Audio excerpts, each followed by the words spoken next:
तमिलनाडु में तमिल, ऐसे जैसे अलग अलग राज्य में अलग अलग भाषाएं बोली जाती है। तो हम सब तो भारतीय है, तो हमारे लिए एक भाषा की आवश्यकता है। इसलिए 1949 को 14 सितंबर तारीख को हमारे संविधान हमारे हिंदी को राजभाषा की इस ऐसे देकर गौरवान्वित किया है, पद दिया है। राजभाषा क्या है? हमारे इंडिया की भाषा क्या है? हिंदी है।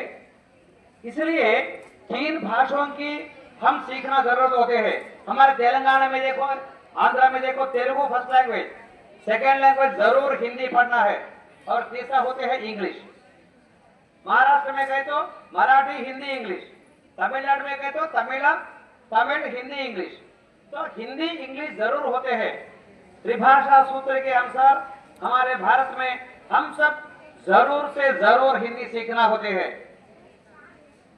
अगर हम हमारे गांव छोड़कर और दूसरा गांव गए, कामारेड्डी गए देखो, नहीं तो सिरसिला गए, नहीं तो सिद्दीपेट गए, तो वहां क्या होते हैं? हिंदी में बात करते हैं। तो मार्केट में जाओ, नहीं तो एक दुकान में जाओ, जरूर हिंदी का आवश्यकता होते हैं। इसलिए हिंदी जरूर सीखना है। अगर हम हमारे तेलंगाना छोड़कर हमारे महाराष्ट्र गए, नहीं तो कर्नाटक गए, तो हमको मराठी नहीं आते और कन्नड़ नहीं आते। तो इसे हमारी जो हिंदी हमको मदद देते हैं। तो हमारी जीविका, हमारी जीवन का एक भाग होना है। जरूर हिंदी सीखना है। अगर हिंदी सीखे तो हम कहां भी हमारे भारत में कहां जी सकते, हमारे जीवन पा सकते, कहां भी हम हमारे रोजगार के लिए हम जा सकते, हम कम काम कर सकते।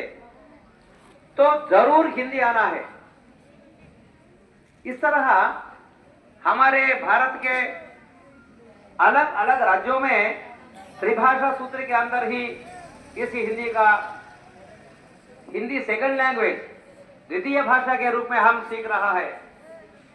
तो मध्य प्रदेश में, उत्तर प्रदेश में प्रथम भाषा हिंदी होती है।